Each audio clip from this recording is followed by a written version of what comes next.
बोध दिला आणि 65 ओव्यातून चांगदेवराय मुक्त झाले. पावरीच्या ज्ञानेश्वरीतून 9000 ओव्यातून नाना लोक मुक्त झाले. अधिकारी मुक्त होतात आणि संसारी पुण्य घेऊन जातात. संसारी तर ऐकलं, अधिकार नाही त्यांना. ते ऐकायला आले, मग फल काय? लग्नामध्ये इवाय आले आणि वराडी आले, सारखंच फल आहे का? इवायला महत्व आहे. हा, इवायला चांदी सोनं असतंय. हा तस इथं अधिकाराची पात्रता कमी अंतःकरणाची, तर श्रवणाचा परिणाम कमी होतो आणि जे वास्तव रूप आहे आपलं स्वतःच ते बाजूला जातं. पुण्य हातात येतं, पण पुण्य भोगायला आणि आहे तुम्हाला भेटते तर पुण्य पापातून बंद होतं. कळत नाही जाण्याचं पण ही पण भक्तीच आहे ना. तुम्ही म्हणतात भक्ती नाही, मला बरेच असा अनुभव येतो तू जास्त ज्ञानाचं बोलतेस.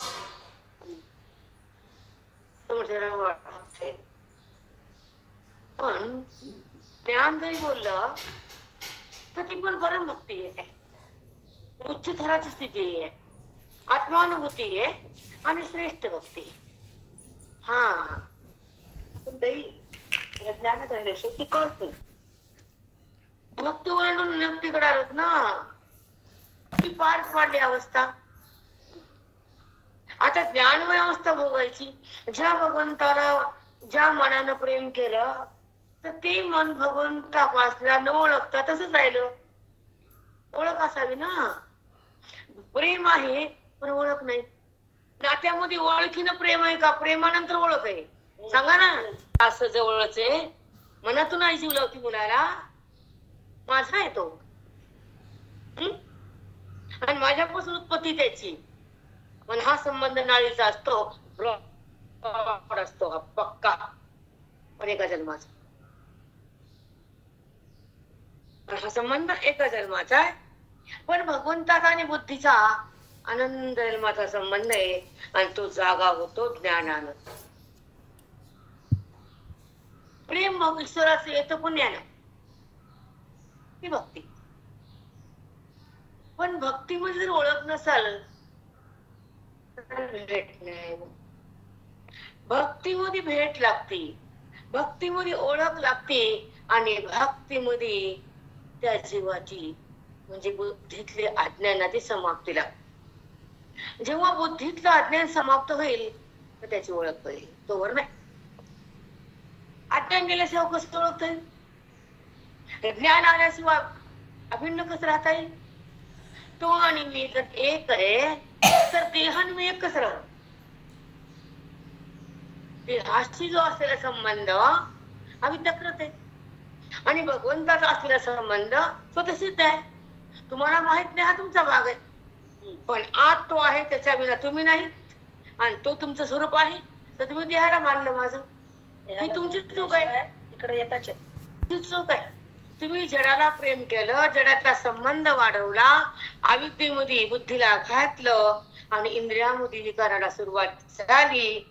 विषय जवळ आले, भगवंत कुठे जवळ आला हे सांगतच नाही. बरोबर ऐकून फक्त भक्ती त्यांच्यामध्ये फक्त विषय गोळा करणं, असं वाढवणं आणि आपला दंबाचा दाखवणं, दुसरं काहीच नसतं. तळमळ जी असती ती तळमळ उत्पन्न करणं संताकडे असतं. जीवाला भक्तीला बांधून ठेवायचं, प्रेम कमी करायचं संसाराचं, हे त्यांच्या मुखातून जेव्हा बोध येतो तर मन तिथं सावध होतं, संसाराचं प्रेम कमी होतं आणि मन अलगद भगवंताकडे जातं.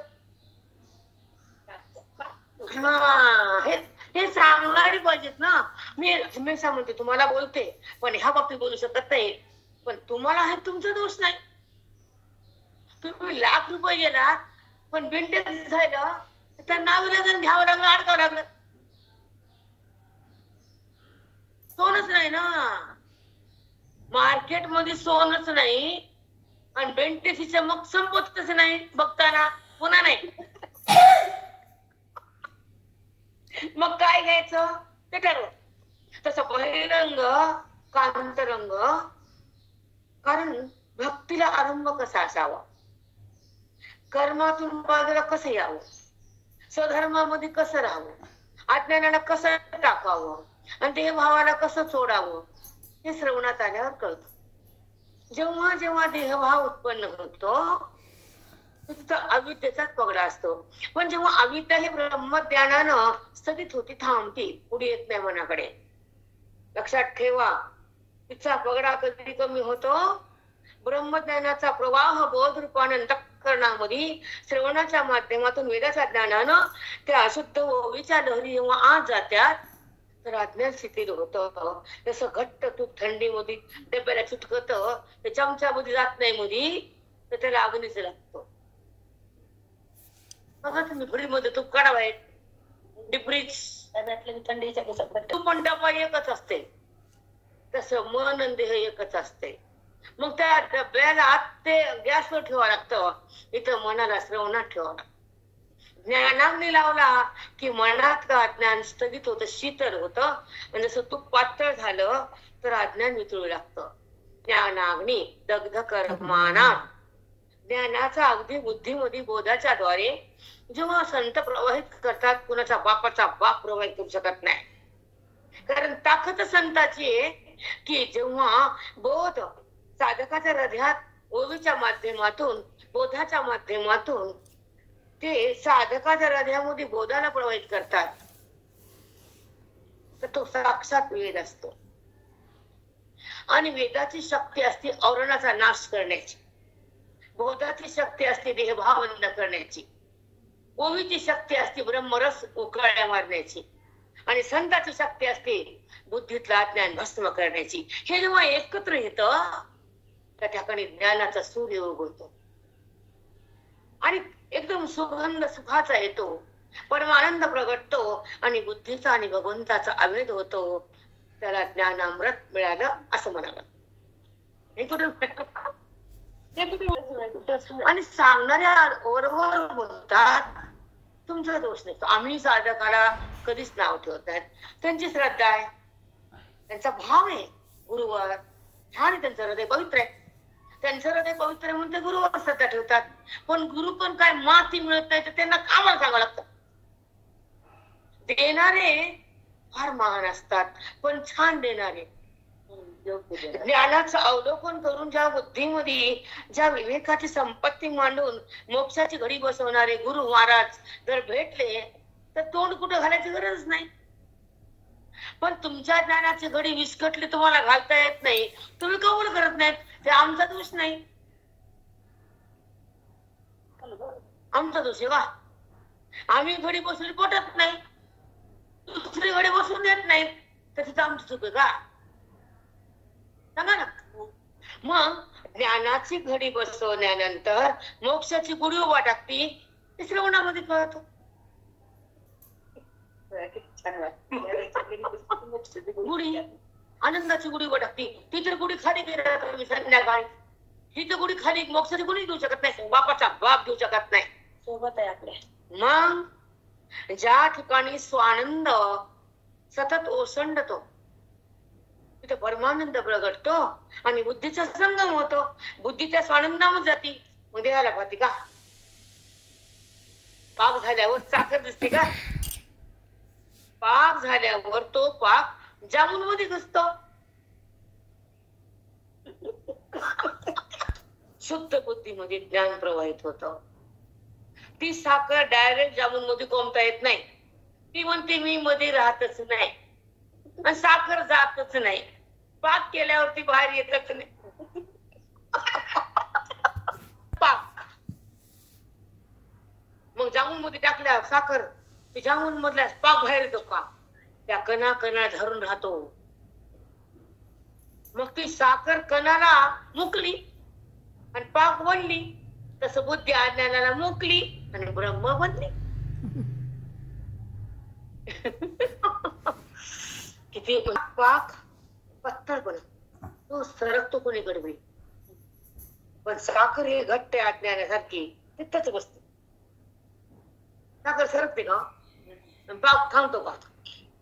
पाक थांबत नाही, साखर सरकत नाही. तसं अज्ञान बुद्धीच हरकत नाही. आणि ते वितळल्यावर आपल्या परमात्मा दर्शन झाल्याशिवाय राहत नाही.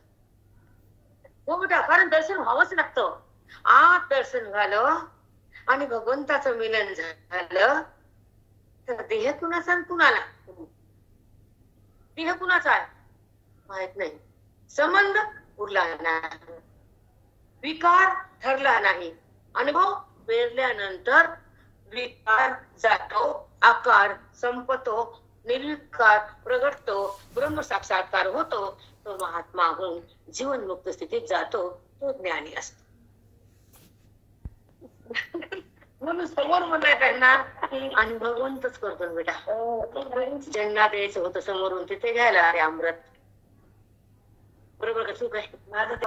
ईश्वर बोलून देतो, देत नाही का? एखादं पुरीवाला म्हणतो त्यांना सांगा त्यांचे पोरगा आम्हाला आवडले. पुरीवाला निरूपण म्हणजे किती आवडलं. त्याची वाट बघावं लागते. आता बघून आलो, बघून आता काय म्हणते काय नाही म्हणते, काय माती म्हणते. ते का म्हणतात म्हणतो यस, आता त्याला नाही म्हणता येत म्हणून सांगतो. समोरच किती मूर्ख असतो, वाट बघते. येड पटणारे गरज असते ना. आता सांगेल, उद्या सांगेल, गेले महिने वर्ष 4 वर्ष सांगायचं ते पोरीवाला. पोरगा ऐकायचं बसती का घडी.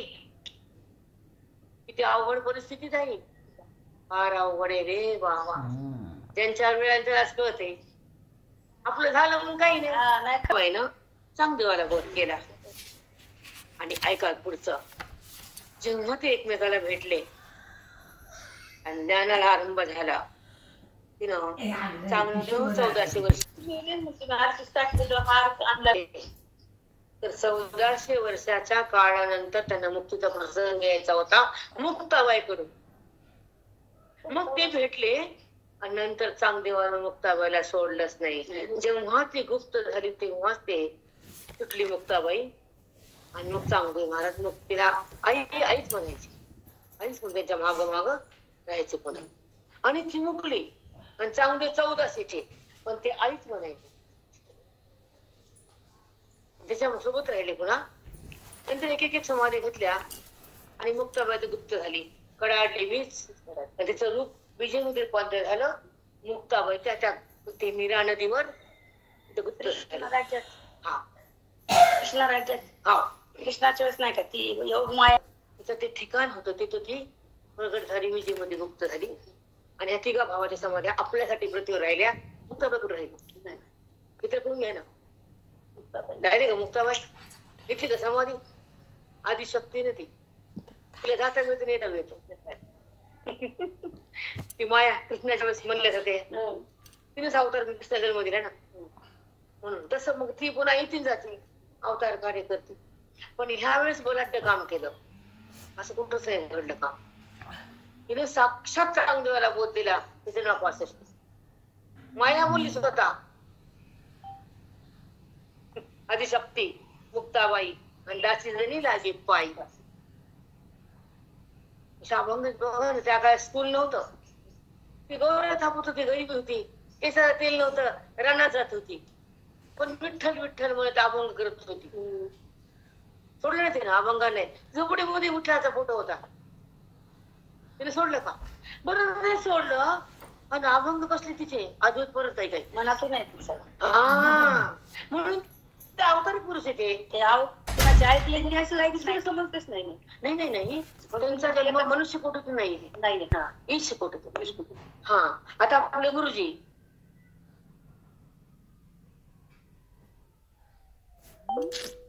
जनाबाई मुक्ताबाई ईश कुटीतले वाघ आहेत आणि हे जीव कुटीतले आहेत. असं जीव कुटी म्हणजे जन्मणार आहे. नाही नाही नाही, जीव कुटी म्हणजे जीव रूप धारण करून. आणि ईश कुटी म्हणजे माय धारण करतो. मायच माडी सगळी माय. हा जीव म्हणजे शक्ती ईश्वराची तिथं 2 कोटी आहेत. ईश कोटी जीव कोटी. आणि ईश्वर कोटीतून आले मग हे आपले मुक्ताबाई माऊली महाविष्णूचा अवतार, नाथ महाराज, तुकोबर आहे यांचा अवतार आहे, नामदेव यांचा. रामदेव त्यांना भगवंत खाली पटून जावं लागतं. ब्रह्मरूपात असतात ना भगवंत. ईश कोटी. आपले गुरु जीव कोटी, आमचे महाराज जीव कोटी. काका जीवकोटी, अशी पुढची परंपरातून जीवकोटी. आणि अगोदर अवतार ईश्वराचे आले ते ईशकोटी. आता ईशकोटी होणं शक्य नाही. तो काळ होता, तिथपर्यंत मर्यादा असते. आता जीवकोटी इथून पुढे. आता या काळामध्ये ईश्वर कसं खाली मध्ये कसं होणार का? आता तुमच्यासाठी मग जीवकोटी इथेच राहिली. पंढरपुरात काम केलं, सहन केले. पण संताची अवस्था आहे ना, शक्य भिन्न. ईश्वर रूपात त्यांना यावं लागलं, जीव रूपात ह्यांना यावं लागलं असं. आता गुरुजी बरोबर माऊलीचा अवतार आहे. माऊलीपर्यंत विष्णूचा अवतार, पण गुरुजीला विष्णूचा नाही, गुरुजीचा अवतार. हे लक्षात घ्या तुम्ही पॉइंट. हो बरोबर आहे. गुरुजीला म्हणत होते माऊलीचा अवतार आणि माऊलीला म्हणायचे विष्णूचा. तिथपर्यंत ईश्वरच, पुढे जीव. आता आम्हाला माहिती असं नाही असं, पण चांगले मी भाग सांगत नाही. आणि मला सुधे महाराजांचा आत्मा ज्ञानेश्वर महाराज पुढे आला होता. चांगले महाराजचा आत्मा ज्ञानेश्वर महाराज पुढे आला होता. आत्मा आलता, चांगले चालते चालते. का मन आले होते, का देह आला होता. कोणांत माऊली समोर चांगले भाषाचे ऐकताना आत्मा आला होता, का मन आलं होतं, का देह आला होता. त्याचे प्रश्न बघा गुरुजींचे. आता पुढे म्हणतो म्हणलं मी थोडं नवीन ऐका, काय नवीन तुम्हाला रोज येते. आता ऐका. तर आत्मा कसा येईल, स्वतंत्र येत नाही. त्याला शरीरात जागा दिली तर उपाधीच्याद्वारे तो आला आणि गेला म्हणता येतं जीवात्मा. पण स्वतः येऊ शकत नाही, कारण त्याचा हालचाल नाही, कारण तो व्यापक आहे. हालचाल कशी होईल आणि तो समोर कसा येईल, म्हणजे आत्मा आला नाही. आता पुढे आता मन तर ते कसे, त्याला हालचाल कशी. मन म्हणजे ही वस्तू. आता हे कोण आहे तुमचा, इथं मी उचलला इथं गेला का आपोआप गेला. मग जडाला स्वतः हालचाल करता येत नाही, तर मग ते कसं येईल. मन जड आहे, मन व्यान आहे. मग ज्ञानेश्वर महाराजा पुढं चांगले पैसे ऐकताना आलं, पण आता आत्मा आला नाही, मन आलं नाही. मग आता कोण येते बघा. आता आत्मा व देह आला नाही, मग आलं कोण. देहाला स्वतंत्र येतात नाही, जड किती आहे. हे मोठा प्रश्न आहे. देह जड आहे. मग आता आत्मा बी आला नाही, देह बी आला नाही, तर मग कोण आलं ते काय सांगावं. दोन येत नाहीत म्हणून अन्यथा उत्पत्ती हे मनावर बसवावं लागते. सार गोष्ट चांगदेवाचे मन ज्ञानेश्वर महाराजांकडे का आले, तर मन रूपाने राहिले होते, म्हणून मन रूपाने राहिले का, तर आतापर्यंत मनाचे समाधान झाले नाही, म्हणून तसे तुम्ही आमच्या पुढे बसलात, तुमचं समाधान पुढे झाले नाही म्हणून. ज्या अर्थी अद्याप तुम्हाला हे कोणी सांगितलंच नाही, तुम्ही आता बोललात ते तुम्हाला कळले बी नाही. ज्या दिवशी हे कळेल त्या दिवशी तुमचे मन पूर्ण होईल, तर मन अपूर्ण. सारांश जगाला कारण शून्य, परमाणू, प्रधान, प्रकृती वगैरे काही नाही, जो लपला म्हणून जग दिसत. लपवून जगला आभास होत. आता ऐका. जो लपला कोण, परमात्मा म्हणून जगत दिसायला, तो गळगटला तर जगत नाहीच आहे. तसं मडकं पाहताना माती गळाली, मडकं नाहीच आहे. अलंकार पाहताना सोनं गळाला, अलंकार नाहीच आहे. तसे जगताला आकार पाहताना जर आकार सुटला तर जगत नाहीच आहे. मग आकार म्हणजे नामरूप आहे. आकार म्हणजे नामरूप हे मायेच आहे आणि अधिष्ठान ते परमात्म्याचे. ज्या अधिष्ठान सत्तेवर नामरूप उत्पन्न होतं, प्रगट होतं, तर ते नामरूप त्याच्यावर आधारित असतं. जर आधार नाही तर नामरूप नाही. नामरूपात पण आधारच आहे, पण हे आपल्याला कळत नाही. नाम मडक रूप गोल. आता मातीच गोल बनली, माती काढल्यावर मडक कुठे. ब्रह्मस्वरूप आत्मा ज्ञान अधिष्ठान काढल्यावर जगत कुठे, आणि आत्मारूप काढल्यावर देह कुठे. ब्रह्म व्यापक काढल्यावर जगत कुठे, आणि माती काढल्यावर मडक कुठे. ही अवस्था आल्याशिवाय ब्राह्मी स्थिती झाली म्हणता येत नाही. आणि ही अवस्था हलके हलके नजरेला येते. बुद्धीला ज्या परमात्म्याची जाणीव होती, तेव्हा जगत नावाची वस्तू दिसून मिथ्या ठरती. तेव्हा हा भास मिथ्या आहे, प्रत्यक्ष परमात्मा आहे. तो आकारानं धारण केलेला जरी असला, आकार हा मायेचा आहे, आणि दिसणं हा त्याच आहे, आकाराच्या द्वारे तो दिसतो, म्हणजे आकार तिथं नसतो, हा ज्ञानी महात्म्याचा अनुभव असतो.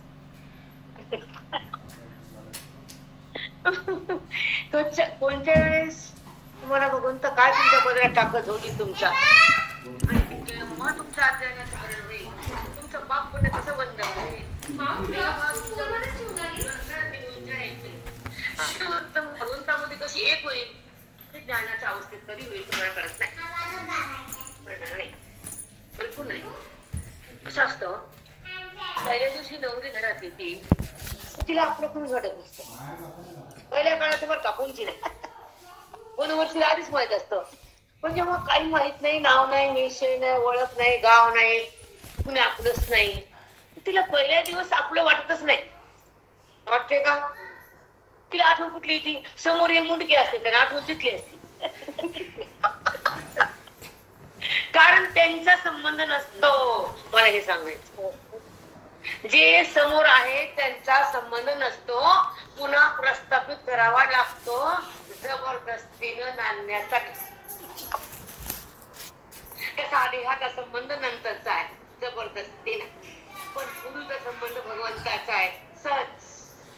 तर माहेरची ओळख असते, प्रेम असतं, आणि त्याचा संबंध असतो. इथे ओळख नाही, संबंध नाही, प्रेम नाही. आता उगत ना दिवाळीचं मुंड घालायचं, हे माझं तुझं हे, तुझी जाऊ आहे, ती म्हणते बघू बघू, ती म्हणते सासू आहे बरं, ती फक्त बरं म्हणते, खरं म्हणत नाही. पहिल्यांदा आली सांगावं लागतं, ओळखून द्यावं लागते ना, मी सासू आहे, ही आजी सासू आहे. पहिले लोक होते घरात, आता कुठे घरात, आता मोठ्या घरात लागतच नाही कुणी. आता तसं मग तुझं हे, तुझं ते तिला कळू लागतं. पण कालांतरानं ते पक्क होतं. तसं ज्ञान सांगताना, भगवंताचं दर्शन घेताना साधू सांगतात की तू त्यांचा आहेस, तू भगवंत आहेस, तू देह का म्हणालास. पण मी प्रत्येक न बसल्यामुळं मी देह असा पक्का निग्रह असतो भगवंताचा. पण मी देह म्हणताना भागा विद्या असती, आणि तीच अविद्या बुद्धीला देहाकडे नेती, हे कुठं कळतं. बुद्धी देहाकडे का जाते तर अविद्येमुळं, देहात का राहती वासनेमुळं, का पळायला आहे, आणि देहापाशी बुद्धी तर राहून येते ना, कारण वासना, एक वासना उद्भूत होते अविद्येमुळं, ते देह मी आहे, ही पण सूक्ष्म वासना. मग मी देह बनण्यासाठी ती वासना उत्पन्न व्हावी लागती, आणि ज्ञानाला वासना मरून जाती, तर मी देह नाही अशी अनुभूती येते. मी प्रत्यक्ष परमात्मा आहे ही स्थिती तयार होती, ही ज्ञानाची अवस्था असते. वासनेला संपवलं तर मन भगवंतापाशी आलं. पण वासना जर थांबत नाही, मोह जर जात नाही, अविद्या जर मरत नाही, तर तुम्हाला कोण आहे कळत नाही. बरोबर का चूक आहे? जर वासनाच नाही बाहेर आली तर मोह कुठला. जर अविद्यात पाठीमागची मिळली तर वासना कुठली, आणि वासनाच नाही तर मोह नाही, आणि मोह नाही तर मी देह नाही. मग मोह संपवणं विवेकाचं काम आहे, वैराग्य येणं श्रवणाचं काम आहे, आणि मी कोण कळून देणं महावाक्याचं काम आहे. आणि तोच मी कळणं हे आपल्या अधिकाराचं काम आहे. म्हणून तोच मी हा बुद्धीमध्ये निग्रह असतो, मी देह नाही हा अनुभव असतो. विवेकाच्या शक्तीनं मी तो देह नाही, आणि दिसणारा देह खरा नाही, त्याला स्वतःची सत्ता नाही. आणि परमात्म्याच्या सत्तेवर हा दिसतो, पण तो टिकत नसतो. दिसताना पण त्याचा नाश असतो. म्हणून देहामधलं मन उदास असतं. मी देहाला माझं म्हणलं, पण हे काळाचं अन्न आहे, ह्याला काळ खाणार आहे. आणि मी भगवंत आहे, मी भगवंताचीच आहे. आता पण भगवंताच आहे, देह पडला तरी भगवंताच आहे, वृत्तीने व्यवहार केला तरी भगवंताच आहे, आणि वृत्ती बाधित झाली तरी मी भगवंताच आहे. त्याचा ना फरक नाही. हा जो अनुभव मनामध्ये ठासून असतो तो तो महात्मा असतो. आणि मी देह असा वृत्तीमध्ये प्रवाह असतो तो तो दोष असतो. दोष म्हणजे पाप. कारण खोट्याला माझं म्हणणं हे वेदाच्या दृष्टीने पाप. वेद म्हणतो खोट्याला खरं का म्हणतात, नाही त्याला आहे का म्हणता, नाही त्याला आहे म्हणता, खोट्याला खरं म्हणता, आणि त्या भ्रमामध्ये राहून वासनेमध्ये राहता आणि भगवंतापासून दूर जाता, हे तुमचा दोष आहे. ज्या वासनेनं त्या बुद्धीला देहाकडे नेलं आणि जी बुद्धी भगवंताच्या जवळ होती ती बाहेर आली. देहावर येणं म्हणजे बाहेर येणं. आत्मा आत आहे, आत्मा आत आहे, देह बाहेर आहे. दृश्य देह आहे, दृश्य देह आहे, दिसतो, पण आत्मा प्रत्यक्ष असतो. तो दिसण्याचा विषय नाही, त्याचा आपला संबंध आहे. तो ज्ञानाने जागा होतो, भगवंत तिथेच असतो. तयार करायचं नाही किंवा आणायचं नाही, फक्त तिथे बुद्धीला न्यायचं. तिला म्हणायचं ज्ञानानं झालेली अंतर्मुक्ता. ज्ञानामुळं बुद्धीला झालेली अंतर्मुक्ता. मग ती बुद्धी जगत दिसलं तरी तिकडे जात नाही आणि जगताला शिवत नाही. आणि ती बुद्धी भगवंतापाशी जाणता जाणता भगवंताकडे जाते श्रवणाच्या माध्यमातून. जाता जाता एक अवस्था असा क्षण येतो, तो मुक्तीचा असतो. तो क्षण मुक्तीचा असतो, तो श्रवणामध्ये असतो, पण तो कधी आहे ते माहित नसतो. माहितीये तुम्हाला मृत्यू आहे, माहितीये कधी मृत्यू आहे, माहितीये की नाही? तसं ज्ञानानं मोक्ष आहे माहितीये, पण तो काळ श्रवणामध्ये आहे एवढंच माहितीये, पण तो कधी होणार आहे हे माहित नाही. तर कळालं ना. म्हणून श्रवणाच्या माध्यमातून बुद्धी देवाच्या दारापर्यंत जाते, पण देवाचं दार अज्ञानाचं उघडं करतो संत. तेव्हा तिला आत प्रवेश होतो, तिथे परमात्मा तिला भेटतो. त्यावरती आत तिथे संपत. तो भेटला ती संपते. कापराला अग्नी लागला, कापूर उडतो का? बुद्धीला भगवंताचा स्पर्श झाला, बुद्धी उडती का?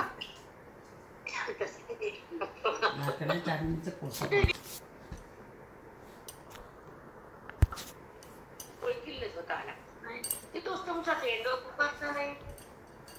तुम्ही स्वतः जरी व्यवहार करायला, स्वतः जरी स्वतःला सुख दुःख करून घ्यायला माणूस 5 मिनिटांनी पण जेव्हा आपली ओळख होते, नात्याची ओळख पकड कमी होते. आध्यात्मिक तुम्हाला सांगते हमेशाच, जेव्हा परमात्म्याची बुद्धीला ओळख होती आणि भेट होती, त्याची संगती लागती. कुणाची? ईश्वराची. जेव्हा ईश्वराची संगती लागते, तो आनंद मिळतो. तो स्वानंद असतो, जो संपत नसतो. तर तिला तो भोगायचा असतो. म्हणून बुद्धीच्या स्वानंदात जाती. बोधानं, वेदानं, सतसंगानं आणि श्रवणाच्या शक्तीनं बुद्धी भगवंताकडे अंतर्मुख होती आणि भगवंताच्या जवळ जाते. पण भगवंत होण्याला संत लागतात. दोघांची एकता लागते श्रवणाने. न जरा काय झालं बोधच तसा करतो ना. बोधात अशी ताकद आहे, ते मन आत जात, आत आत आत आत, बाहेर नाही. बाहेर नाही. श्रवणाचं फरच ते अंतर्मुखता.